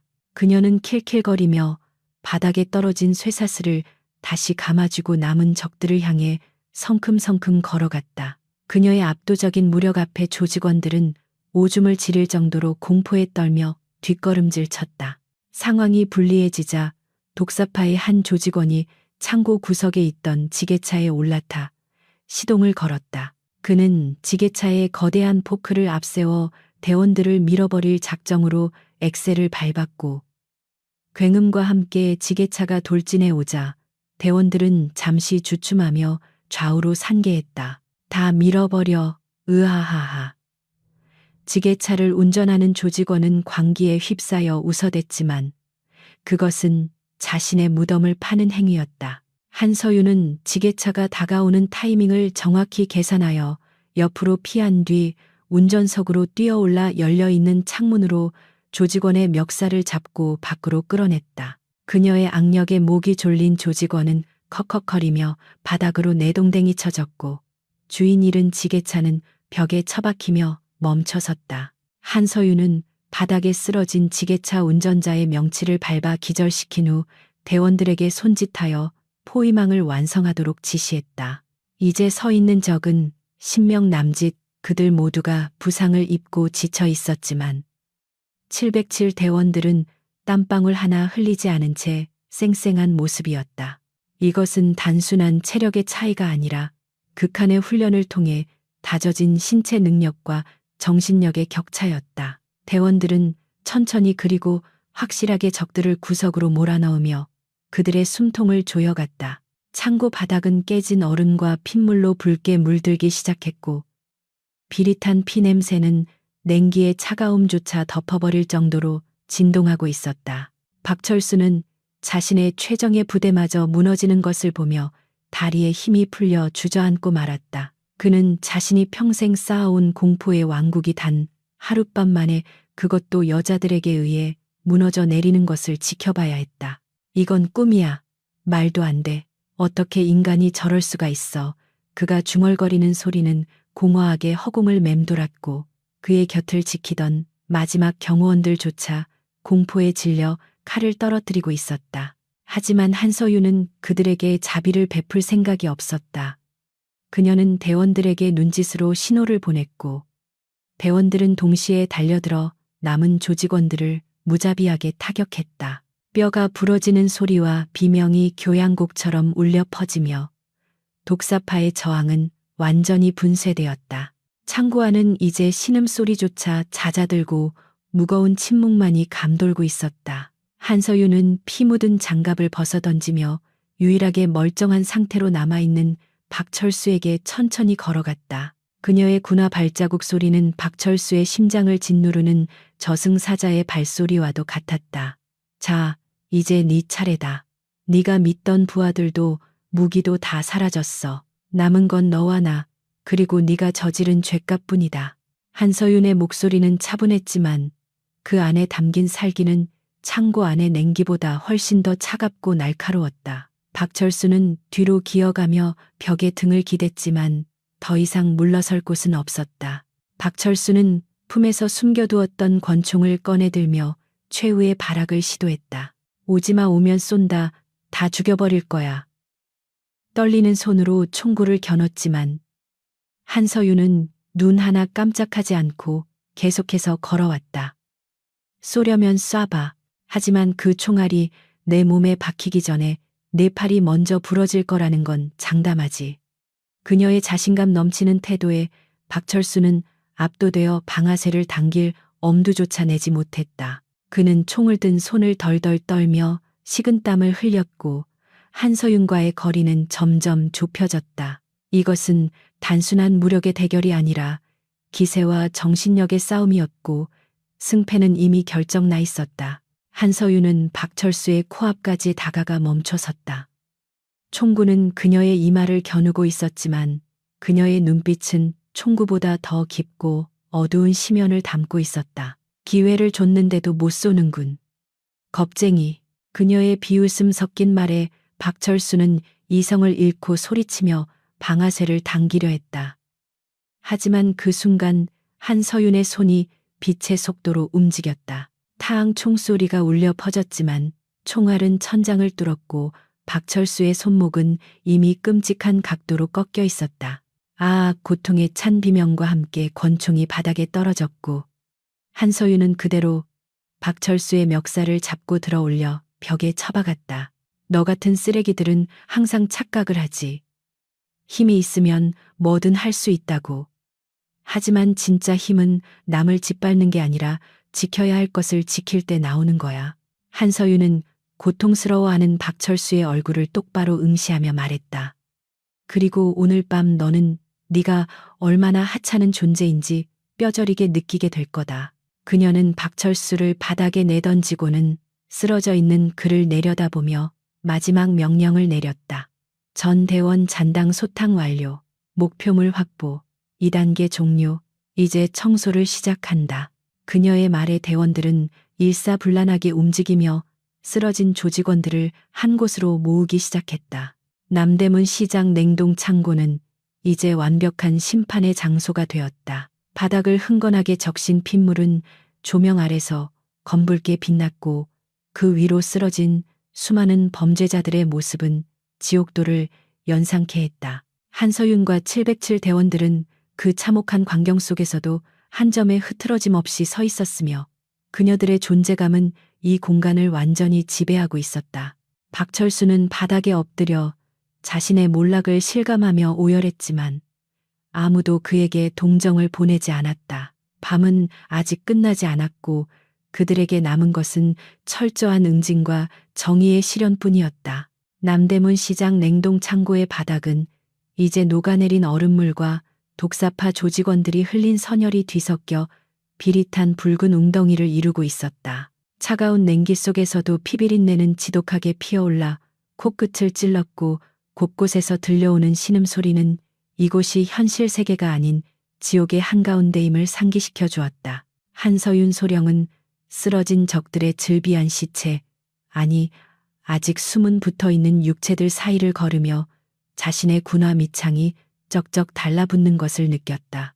이것은 그녀가 의도한 바는 아니었으나 적들이 자초한 결과였기에 그녀의 마음 속에는 일말의 동정심도 잃지 않았다. 그녀는 오로지 작전의 완벽한 마무리를 위해 남은 위협 요소가 없는지 매의 눈으로 현장을 스캔하고 있었다. 박철수는 벽에 기댄 채 자신의 눈앞에 펼쳐진 참상을 멍하니 바라보며 공포를 넘어선 경이로움마저 느끼고 있었다. 자신이 평생을 바쳐 일궈온 조직, 그 누구도 넘볼 수 없었던 독사파의 정예 병력이 단 7명의 여자들에게 도륙당해 바닥을 뒹굴고 있었다. 그것도 총이나 칼 같은 무기에 당한 것이 아니라 압도적인 신체 능력과 맨손 기술에 의해 철저하게 파괴된 것이었다. 그는 자신의 손목이 부러진 고통조차 잊은 채 피칠갑을 하고 서 있는 한서윤을 올려다보았다. 그녀의 몸에서는 붉은 아우라가 뿜어져 나오는 듯했고 그 모습은 마치 피의 바다에서 솟아오른 전쟁의 여신과도 같았다. 한서윤은 박철수의 앞으로 다가가 쭈그리고 앉아 그와 눈높이를 맞췄다. 그녀의 얼굴에는 핏방울이 튀어 있었지만 그녀는 굳이 그것을 닦아내려 하지 않았다. 아까 내 몸이 좋다고 했었지. 그래, 이 몸은 살인을 위해 만들어진 몸이야. 너희 같은 양아치들이 감히 평가할 수 있는 수준이 아니라고. 그녀의 목소리는 나직했지만 박철수의 고막을 찢어놓을 듯 날카롭게 파고들었다. 박철수는 입술을 달달 떨며 무언가 말하려 했지만 공포에 질려 목소리가 나오지 않았다. 그는 이제야 자신이 건드린 대상이 단순한 여군이 아니라 국가가 키워낸 가장 치명적인 살인 병기들이었음을 뼈저리게 깨닫고 있었다. 이지수 대위는 한쪽 구석에서 아직 의식이 남아 꿈틀거리는 조직원을 발견하고는 가차없이 군화발로 걷어차 기절시켰다. 청소는 확실하게 해야지. 나중에 딴소리 나오면 골치 아프니까. 그녀는 마치 쓰레기를 치우듯 태연한 태도로 말하며 주변을 정리하고 있었다. 다른 대원들도 각자의 구역에서 마무리를 하고 있었는데 그들의 움직임에는 지친 기색이 전혀 없었다. 오히려 억눌려 있던 야수성을 해방한 덕분인지 그녀들의 눈빛은 더욱 생기로 번뜩이고 있었다. 창고 안은 707 대원들이 뿜어내는 살기로 가득 차 있었고 그 압도적인 기세에 눌려 공기조차 무겁게 가라앉아 있었다. 한서윤은 박철수의 멱살을 잡아 일으켜 세우며 그를 창고 중앙으로 끌고 갔다. 자, 똑똑히 봐라. 네가 믿던 힘의 결과가 어떤 건지. 그녀는 그를 붉게 물든 바닥 웅덩이에 처박았다. 박철수는 비명을 지르며 허우적거렸지만 한서윤의 소나귀에서 벗어날 수는 없었다. 얼음장 같은 핏물이 입과 코로 들어오자 그는 죽음의 공포를 느꼈다. 이것은 단순한 폭력이 아니었다. 그것은 오만함에 대한 징벌이자 힘없는 사람들을 괴롭혀온 죄에 대한 대가였다. 한서윤은 그를 다시 들어올리며 차갑게 속삭였다. 이 붉은 바다가 네가 만든 세상이야. 마음에 드나? 박철수는 콜록거리며 핏물을 토해냈고 눈물과 콧물로 범벅이 된 얼굴로 애원했다. 자, 잘못했습니다. 제발 목숨만은. 하지만 한서윤의 표정은 변하지 않았다. 목숨 걱정 마. 죽이지는 않아. 단지 다시는 숟가락조차 들 수 없을 정도로 만들어줄 뿐이지. 그녀의 말은 빈말이 아니었다. 그녀는 박철수의 남은 팔을 잡고 정확한 각도로 힘을 가했다. 우두둑 끔찍한 뼛소리가 다시 한번 울려 퍼졌고 박철수는 비명조차 지르지 못한 채 눈을 까뒤집고 기절했다. 한서윤은 그를 쓰레기처럼 바닥에 던져버리고는 무심하게 손을 털었다. 창고 안의 상황은 이제 정리 단계로 접어들었다. 707 대원들은 쓰러진 조직원들을 한 곳으로 모아 포박하기 시작했는데 그 과정에서도 저항하려는 자가 있으면 가차없이 응징이 가해졌다. 케이블 타이나 주변에 널린 밧줄을 이용해 그들을 굴비 엮듯 묶어놓자 창고 한가운데에는 거대한 인간 탑이 쌓였다. 그 모습은 기괴하면서도 묘한 장관을 이루었고 바닥에 흥건한 핏물과 어우러져 한 폭의 지옥도를 완성했다. 김하늘 중사는 그 광경을 보며 혀를 찼다. 이 정도면 뉴스일면 감인데 남대문 시장의 붉은 밤 뭐 이런 제목으로 말이야. 한서윤은 이니어를 통해 작전 통제실에 상황을 보고했다. 코드명 키메라, 작전 목표 달성, 적대 세력 전원 무력화 완료. 현장 상황, 통제 불능 상태였던 범죄 조직의 완전한 괴멸. 통제실에서는 잠시 침묵이 흐르더니 이내 만족스러운 음성이 들려왔다. 수고했다 소령. 뒤처리는 지원팀에게 맡기고 철수 준비하라. 하지만 한서윤은 아직 끝내지 못한 일이 있다고 생각했다. 그녀는 창고 구석에 설치된 CCTV 카메라를 올려다보았다. 렌즈는 깨져 있었지만 녹화 장치는 어딘가에 남아있을 터였다. 그녀는 이 모든 과정을 기록으로 남겨 뒷세계 놈들에게 경고의 메시지로 남겨두고 싶었다. 대원들은 부상당한 곳은 없는지 서로의 몸 상태를 확인했다. 옷이 찢어지고 타박상을 입은 대원도 있었지만 치명적인 부상을 입은 사람은 아무도 없었다. 반면 독사파 조직원들은 전원 중상 내지는 의식 불명 상태였다. 이것이 바로 프로와 아마추어 군인과 깡패의 차이였다. 이지수 대위는 자신의 찢어진 소매를 보며 투덜거렸다. 아끼던 옷인데 이 녀석들 때문에 다 버렸네. 청구서라도 보내야 하나. 그녀의 농담에 대원들 사이에서 작은 웃음이 터져 나왔다. 피비린내 나는 현장 속에서도 그들은 여유를 잃지 않았고 그것이 그들을 더욱 무서운 존재로 보이게 만들었다. 한서윤은 창고 밖으로 나가는 철문 앞에 서서 마지막으로 현장을 뒤돌아보았다. 붉은색으로 칠해진 바닥 고통에 신음하는 범죄자들의 탑. 그리고 그 위에 서려 있는 차가운 냉기. 제목 그대로 피바다가 된 이곳은 독사파에게 있어 영원히 잊을 수 없는 공포의 성지가 될 것이었다. 그녀는 깊은 숨을 들이마시며 폐 속에 남아있는 살기를 뱉어냈다. 가자. 해 뜨기 전에 복귀해야지. 그녀의 명령에 대원들은 일제히 정렬하여 그녀의 뒤를 따랐다. 그녀들의 발걸음은 들어올 때와 마찬가지로 소리가 없었지만 그 뒷모습에서는 범접할 수 없는 위험이 느껴졌다. 그때 기절했던 박철수가 잠시 정신을 차리고 희미한 눈으로 멀어지는 대원들을 바라보았다. 그의 시야는 흐릿했지만 한서윤의 등 뒤에 새겨진 보이지 않는 707이라는 숫자가 불타오르는 것처럼 보였다. 괴물들. 그는 쉰 목소리로 중얼거리며 다시 어둠 속으로 의식을 잃어갔다. 그는 앞으로 평생 동안 악몽에 시달리게 될 것이며 그 꿈속에서 그는 영원히 붉은 피바다 위를 떠다니며 그날 밤의 공포를 되새김질하게 될 운명이었다. 이것은 그가 선택한 길에 대한 가장 잔혹하고도 공정한 대가였다. 창고 밖으로 나오자 시장의 셔터 틈새로 희미한 새벽빛이 스며들고 있었다. 밤새도록 격렬했던 전투의 소음은 사라지고 시장은 다시 고요한 침묵에 잠겨 있었다. 하지만 공기 중에는 여전히 긴장감이 감돌고 있었고 셔터 너머에서는 경찰 사이렌 소리가 희미하게 들려오기 시작했다. 군의 뒷수습팀과 경찰 특공대가 도착하고 있는 것이었다. 한서윤은 재킷에 깃을 세우며 차가운 새벽 공기를 맞았다. 그녀의 얼굴에 묻은 피는 말라붙어 있었지만 그녀의 눈빛은 밤새 벼려진 칼날처럼 더욱 맑고 날카롭게 빛나고 있었다. 이지수 대위가 한서윤의 곁으로 다가와 물었다. 소령님 오늘 아침 메뉴는 뭡니까? 운동을 좀 했더니 배가 고픕니다. 그 질문은 방금 전까지 사람을 반쯤 죽여놓은 사람의 입에서 나올 말이라고는 믿기지 않을 정도로 평범했다.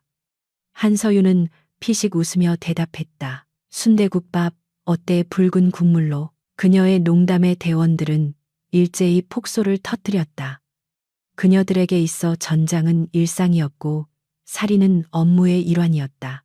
그들은 이 비현실적인 상황을 일상으로 받아들이며 스스로의 정신을 지키고 있는 것일지도 몰랐다.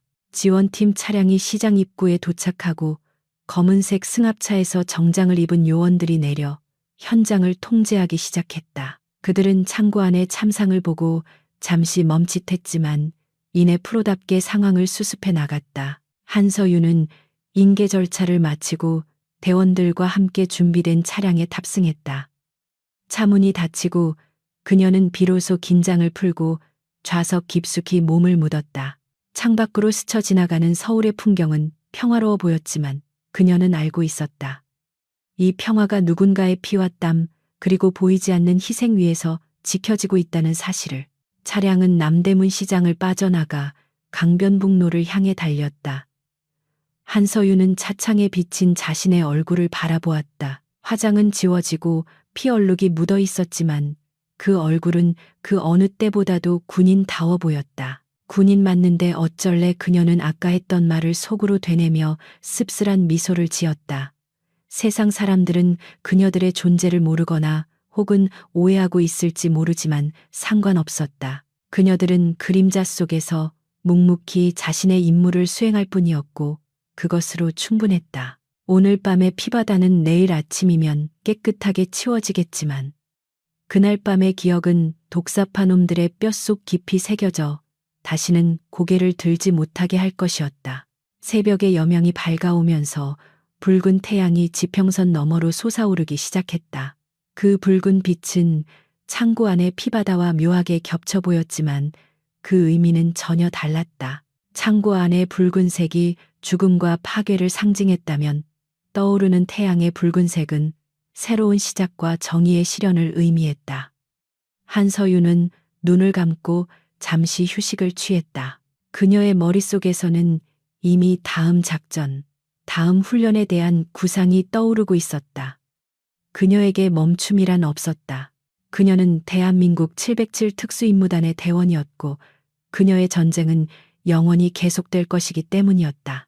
검은색 승합차는 아침 햇살이 눈부시게 쏟아지는 강변북로를 미끄러지듯 달리고 있었는데 차 안의 공기는 밖의 활기찬 세상과는 대조적으로 무겁고 차분하게 가라앉아 있었다.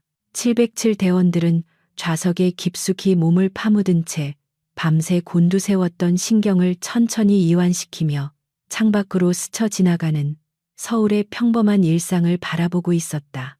출근길에 오른 수많은 차량과 바쁘게 걸음을 재촉하는 시민들의 모습은 방금 전까지 그들이 겪었던 피비린내, 나는 지옥도와는 너무나도 다른 세상의 풍경이었다. 하지만 한서윤 소령은 알고 있었다. 이 평화롭고 지루해 보이는 일상이 유지될 수 있는 것은 보이지 않는 곳에서 누군가가 흘린 피와 땀 그리고 헌신이 있기 때문이라는 사실을 말이다. 그녀는 창유리에 비친 자신의 지친 얼굴을 바라보며 군인으로서 짊어져야 할 숙명의 무게를 다시 한번 실감했다. 부대 정문에 들어서자 위병들이 절도 있는 자세로 경례를 붙였고 차단기가 올라가며 그들을 익숙한 보금자리로 맞아주었다. 성남에 위치한 특수전 사령부의 공기는 도심의 그것과는 달리 차갑고 건조했으며 그 특유의 긴장감은 대원들에게 묘한 안도감을 선물해 주었다. 이곳은 그녀들이 괴물 같은 능력을 숨기지 않아도 되는 유일한 장소였으며 서로의 상처와 고통을 온전히 이해해 줄 수 있는 동료들이 있는 고향과도 같은 곳이었다. 차에서 내린 대원들은 서로의 어깨를 두드려 주거나 가벼운 농담을 주고받으며 장비를 챙겼는데 그들의 얼굴에는 임무를 완수했다는 성취감과 함께 무사히 복귀했다는 안도감이 교차하고 있었다.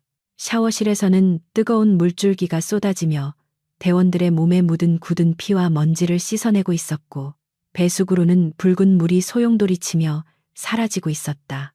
한서윤은 거울 앞에 서서 자신의 몸에 새겨진 흉터들과 멍자국들을 물끄러미 바라보았다. 독사파 두목이 비아냥거리며 내뱉었던 몸이 좋다는 말은 역설적이게도 사실이었는데 그녀의 몸은 단순한 미적 아름다움을 넘어 생존과 살상을 위해 극한으로 단련된 기능적인 예술품에 가까웠기 때문이다. 그녀는 비누 거품으로 손에 묻은 보이지 않는 죄책감까지 씻어내려는 듯 손을 빡빡 문질렀다. 전장에서의 살인은 정당한 임무 수행이었지만 그것이 인간의 영혼에 남기는 생채기는 물로 쉽게 씻겨 내려가지 않는 법이었다. 샤워를 마치고 깨끗한 정복으로 갈아입은 대원들은 다시 완벽한 군인의 모습으로 돌아와 있었는데 젖은 머리카락을 단정하게 빗어 넘기고 베레모를 쓴 그녀들에게서 조금 전이 야수 같은 모습은 찾아볼 수 없었다. 이지수 대위는 로션 냄새를 풍기며 한서윤에게 다가와씩 웃어 보였다. 소령님 개운합니다. 역시 땀 흘린 뒤에는 목욕만 한 게 없지 말입니다. 그녀의 말투는 다시 군대의 격식 있는 톤으로 돌아와 있었지만 눈빛만은 여전히 장난기로 반짝이고 있었다. 그들은 휴게실에 모여 앉아 시원한 이온 음료를 마시며 아까 있었던 전투 상황을 복기하고 서로의 무용담을 늘어놓기 시작했다. 이것은 그들만의 독특한 외상 후 스트레스 해소법이자 팀워크를 다지는 의식과도 같았다. 한서윤 소령은 지휘관실에 앉아 작전 보고서를 작성하고 있었는데 모니터 커서가 깜빡일 때마다 그녀의 머릿속에서는 지난 밤의 기억들이 파노라마처럼 스쳐 지나갔다. 작전명 키메라적 세력 완전 제압, 아군 피해, 경미 민간인 피해, 없음, 건조하고 딱딱한 문장들로 요약된 보고서는 그날 밤에 처절했던 사투와 공포, 그리고 승리의 짜릿함을 온전히 담아내지 못하고 있었다. 하지만 그것으로 충분했다. 군인의 명예는 화려한 문장이나 대중의 환호 속에 있는 것이 아니라 묵묵히 수행한 임무의 결과와 조국의 안녕 속에 존재하는 것이었기 때문이다. 그녀는 전송 버튼을 누르며 길었던 밤의 마침표를 찍었다. 며칠 후 남대문 시장 일대에는 기이한 소문이 돌기 시작했는데 그것은 붉은 밤의 전설에 관한 이야기였다. 시장 상인들은 독사파가 하룻밤 사이에 증발해버린 사건에 대해 수군거렸고 어둠의 세계에서는 시장에는 귀신이 산다거나 정부에서 키우는 비밀 암살 부대가 다녀갔다는 식의 괴담이 퍼져나갔다.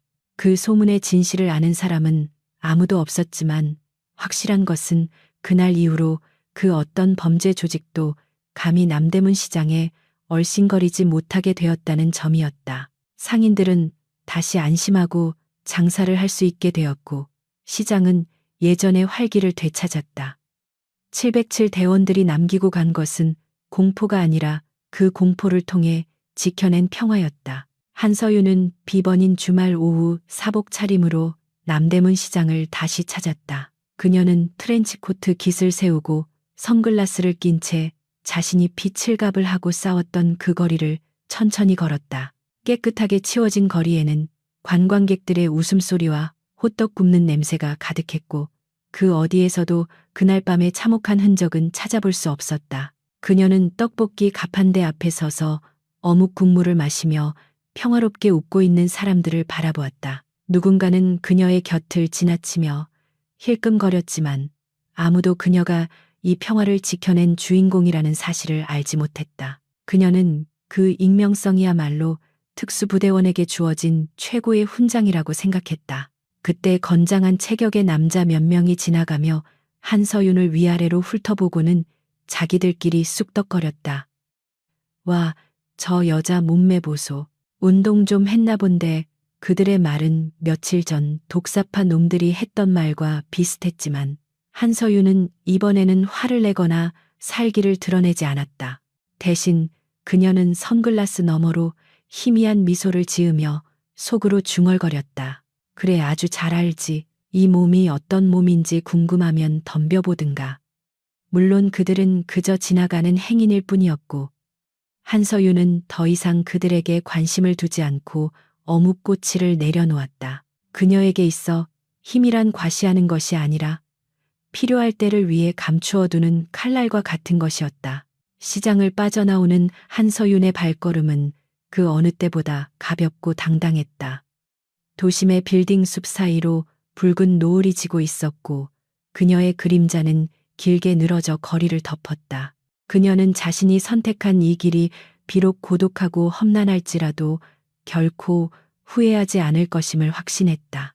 그녀는 대한민국 육군 특수전 사령부 707 특수임무단 100호 부대의 호랑이였으며 세상이 잠들 때 깨어나 어둠을 찢고 빛을 지키는 수호자였다.